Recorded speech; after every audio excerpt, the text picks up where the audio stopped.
semaine, l'élection à la présidence de la Fédération française de rugby. Florian Grill, le président sortant, sera opposé à Didier Codorniou. Voilà, les deux hommes ont fait campagne. Nous avons tendu le micro à Didier Codorniou lundi dernier dans les vraies voix du rugby. Place donc à Florian Grill. Voilà, une forme de parité, c'est tout à fait normal. Et puis c'est aussi une façon d'éclairer quand même nos auditeurs sur les différentes prises de position pour en parler. Autour de la table, bien sûr, l'équipe Sud Radio, voilà, Johan Huget qui est là, Philippe Spanghero, bien sûr, et puis les journalistes de notre équipe. Il y a Alexandre Priam, il y a Quentin Cabanis, il y a Antoine Mazer. Bref, tout le monde est là et vous êtes les bienvenus au 0826 300 300. Florian Grill est avec nous. Bonsoir Florian. Bonsoir. Merci d'être avec nous en direct. On va essayer d'avoir une forme de symétrie de questions par rapport à ce qu'on a posé à Didier Codorniou, votre opposant, lundi dernier. Et on était, disons, dans un début de question qui était assez simple. Quelles sont les 2-3 mesures assez simples que vous pourriez décrire aux auditeurs, voilà, sans rentrer dans peut-être des mesures très techniques, pour qu'on puisse comprendre quelle est votre ambition pour ce futur mandat de 25 à 28. Il y a une priorité pour le rugby français, c'est de relancer le nombre de licenciés. On est le 2e sport en France dans les médias, on n'est que le 10e en nombre de licenciés. Et on a besoin de relancer le rugby dans les villages et les villes moyennes. Donc c'est ça vraiment là. S'il y a une priorité, c'est celle-là. Ça, on va dire, on comprend le constat. Didier Codorniou en parlait également. Comment le relancer et comment ça s'explique? D'abord, il y a beaucoup de formes de rugby qui se développent, le rugby à 5, le rugby féminin, le baby rugby. Mais pourquoi le rugby à 15, selon vous? Après, en plus, vous êtes un élu de club et de ligue régionale depuis très longtemps. Pourquoi l'assise du rugby, on va dire, s'étiole? On a un joyau qui est le rugby à 15, on a un deuxième moteur qui est le rugby à 7, qui a fait des audiences absolument formidables. Mais la vérité, c'est qu'on a des installations qui ne sont pas au niveau. Nous, on a fait un plan Marshall sur les installations qui a concrètement permis au club de récupérer 20 millions d'euros là, en 15 mois.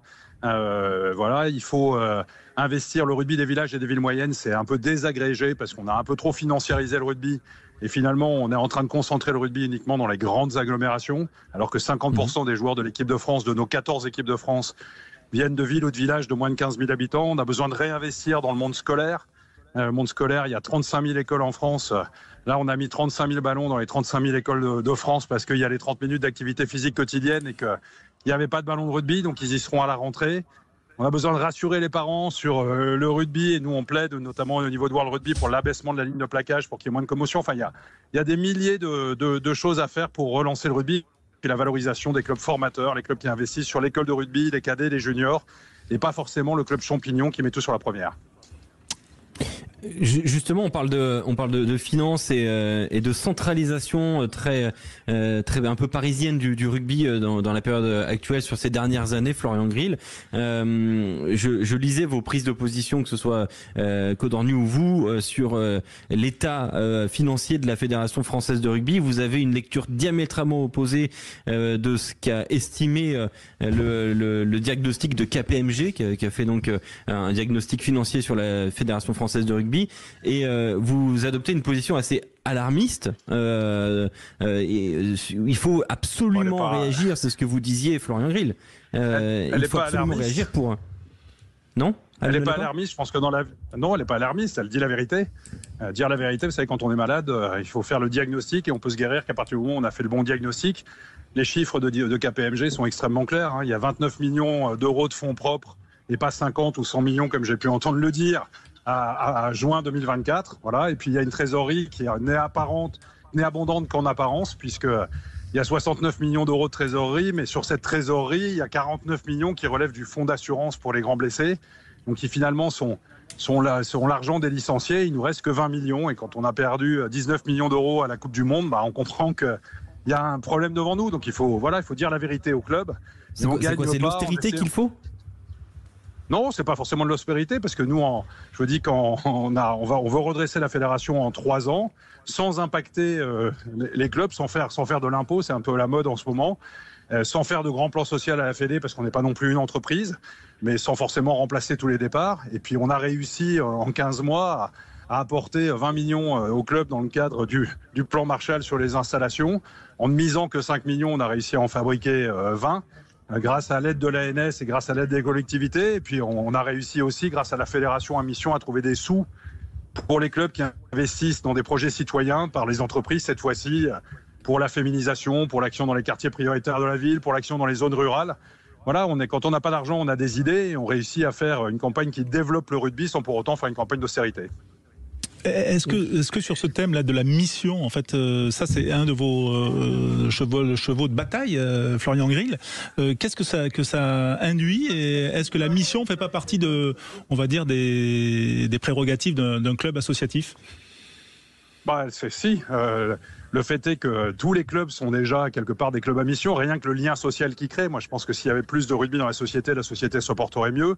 On est un des rares endroits où on mélange des gens de toutes les générations, de toutes les classes sociales et où les gens se parlent. Donc c'est quand même extrêmement important. Après, si on veut attirer des nouveaux revenus et des revenus qui sont notamment liés au mécénat, on peut, autour de sujets qui mobilisent les entreprises, comme le rugby santé, le rugby adapté, l'action dans les quartiers prioritaires de la ville, et l'action dans les zones rurales, l'action pour l'emploi, on a là des leviers pour trouver des revenus supplémentaires qui permettent d'irriguer, sans impacter les comptes de la Fédé, d'irriguer les clubs, d'irriguer les ligues régionales, d'irriguer nos comités départementaux, qui ont besoin de ressources additionnelles, et on les trouve autour de ce que j'appelle la fédération à mission. Très prosaïquement, très concrètement, c'est trouver des sous pour les clubs qui font du bien au rugby, parce qu'ils investissent soit dans des actions citoyennes, soit dans de l'éducation sportive par la base. Là, quand vous construisez une maison, il vaut mieux faire les murs avant de faire le toit. Et les murs, c'est l'école de rugby, les cadets, les juniors, voilà, tous les cadettes, tout ce qui fait qu'on fait tourner un club et qu'on peut permettre de le faire grandir dignement.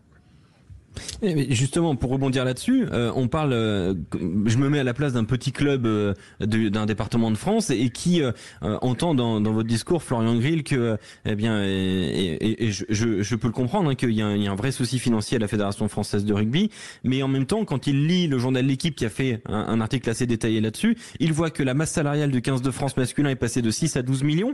Il voit aussi, eh bien, que le GIE, donc le groupement d'intérêt économique de la Coupe du Monde, va coûter 19 millions, il y a 19 millions de pertes, et en même temps qu'il y a le coq sportif qui va coûter pour l'instant il y a une créance de 5,3 millions.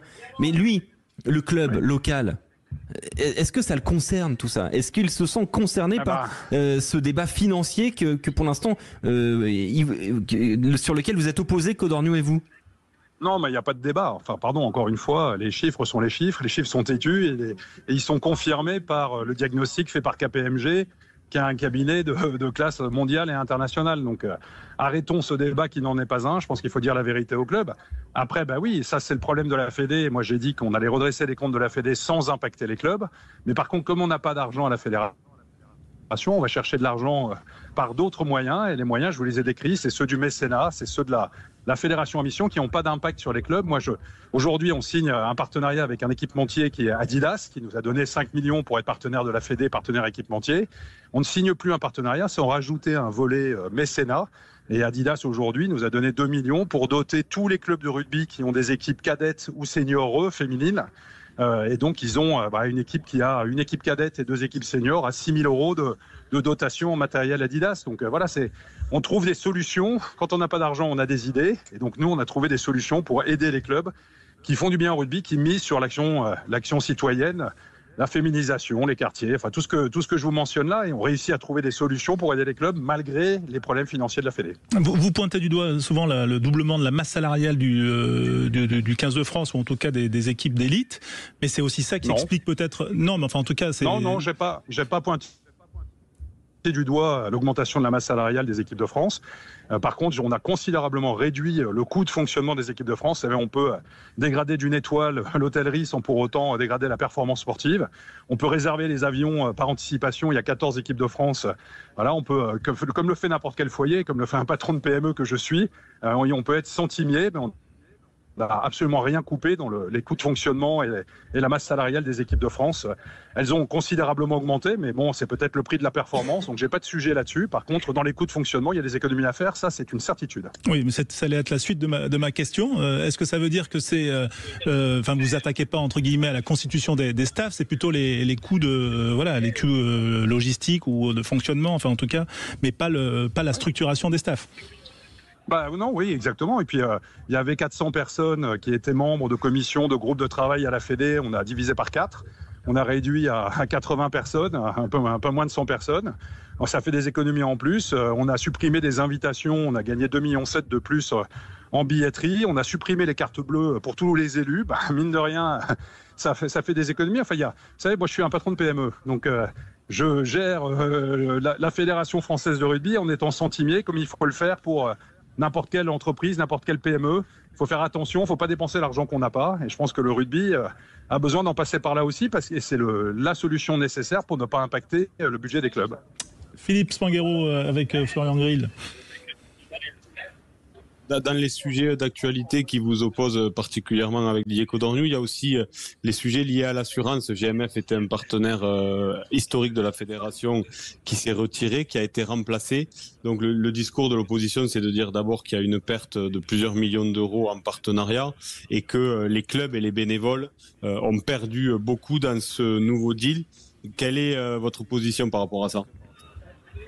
Ouais, c'est pas parce qu'on répète plusieurs fois une chose avec insistance. Je regrette d'ailleurs qu'on n'ait pas pu faire de débat. Je l'avais proposé à Didier Codorniou, mais on a plutôt envoyé des missives plutôt que d'accepter de débattre. Moi, je préfère parler face à face aux gens plutôt que par courrier ou missive interposée. Bon, mais pour l'assurance, je suis très fier de l'assurance. On a réussi à retrouver une assurance pour le rugby français sans aucune augmentation, alors que le dernier contrat d'assurance datait d'il y a 4 ans, que toutes les fédérations voient les coûts d'assurance augmenter d'à peu près 25%.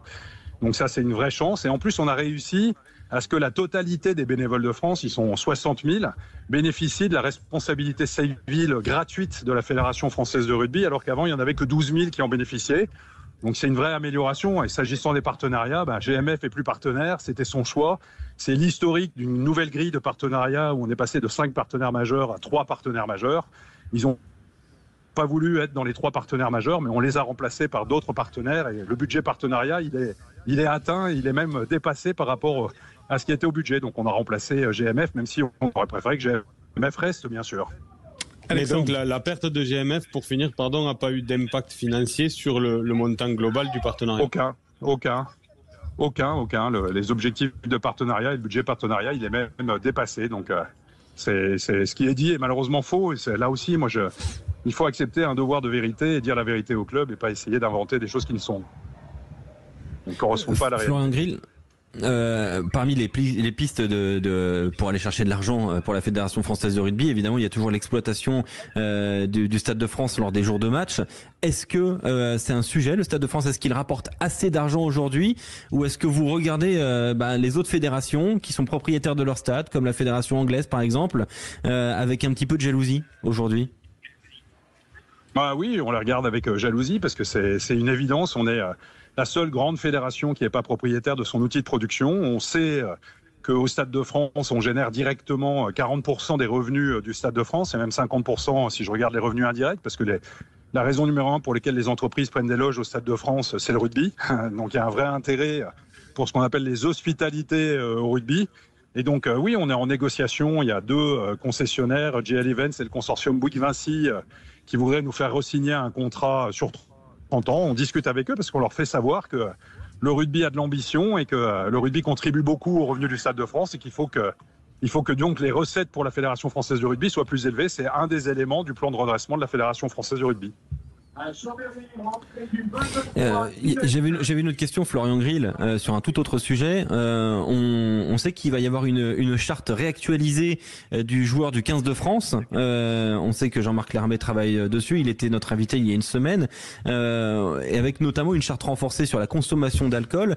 Jean-Marc Lermet expliquait que c'était quand même le cœur du problème. Mais comment on va faire respecter cette charte ? Parce que on a vu dans le journal de l'Équipe parler de verres, de nombre de verres maximum seulement en cas de victoire ou dans un cadre très défini. Si cette charte a lieu et dès la prochaine tournée là dans quelques jours, comment elle va se mettre en place? Est-ce qu'on a déjà un petit peu des contours un peu concrets, Florian Grill? Oui, enfin d'abord, première chose, on va placer ça dans ce qu'on va appeler un plan de performance renforcée du rugby français, parce que tout le monde comprend très bien que l'hygiène de vie fait partie de la performance et qu'on ne peut pas espérer être champion du monde si on fait des 4e et des 5e mi-temps. Donc voilà. Il va y avoir effectivement un cahier des charges très renforcé. Il y a bien sûr la sensibilisation, la formation, mais il y aura aussi, et ce qui n'a jamais été le cas depuis 40 ans au rugby, un principe avec des sanctions qui peuvent être financières et puis qui peuvent être aussi des sanctions sportives avec exclusion temporaire ou définitive de l'équipe de France. Et Fabien Galtier est très mobilisé sur le sujet avec Jean-Marc Lermé qui est effectivement mon bras droit sur le haut niveau. Il va poser la question de confiance aux joueurs, mais aussi aux membres du staff en leur disant voilà, il y a des nouvelles règles pour être en équipe de France qui supposent de respecter les 360 000 licenciés, les 60 000 bénévoles, qui expliquent aussi aux parents qui mettent leurs enfants dans les écoles de rugby qu'on leur apprend comme valeur numéro 1 le respect. Et puis aussi de respecter tous nos partenaires qui associent leur image, qui permettent de payer les joueurs des équipes de France. Et donc voilà, c'est une chance d'être en équipe de France, mais ça donne des devoirs et des responsabilités. Et donc il est normal que tout ça s'accompagne de règles du jeu qui seront considérablement resserrées et de la question de confiance qui sera posée par Fabien à chacun, joueur et staff. Est-ce que vous êtes confiant, Florian Grill, pour terminer pour ce vote? Parce que voilà, Midi Olympique fait une projection et vous donne gagnant. Didier Codorniou nous affirmait à ce micro qu'il était, il se sentait bien, ou en tout cas après avoir interrogé 1500 clubs. Comment vous appréhendez ce vote qui sera samedi prochain, vote électronique, on le rappelle, hein. Ouais, vote électronique est allé sur 2 jours. Bon, écoutez, moi, je fais plus confiance à un sondage de tiers, de quelqu'un qui est neutre, qui est Midi Olympique, au sondage interne de mon concurrent. Donc voilà. Mais après, j'ai pas de commentaires à faire là-dessus. C'est pas ça qui m'intéresse. Moi, je suis très concentré avec mes équipes. On a fait un Tour de France exceptionnel à la rencontre des clubs, à la rencontre des bénévoles. J'avais pas attendu la campagne d'ailleurs pour faire le Tour de France. Hein. Je suis sur le terrain tous les week-ends depuis 7 ans. Quand j'ai été élu président, j'ai continué à aller sur le terrain. La priorité numéro 1, c'est de relancer le rugby de la base, de faire cette fédération à mission, de peser à l'international parce qu'on a reculé à l'international et de faire briller nos 14 équipes de France.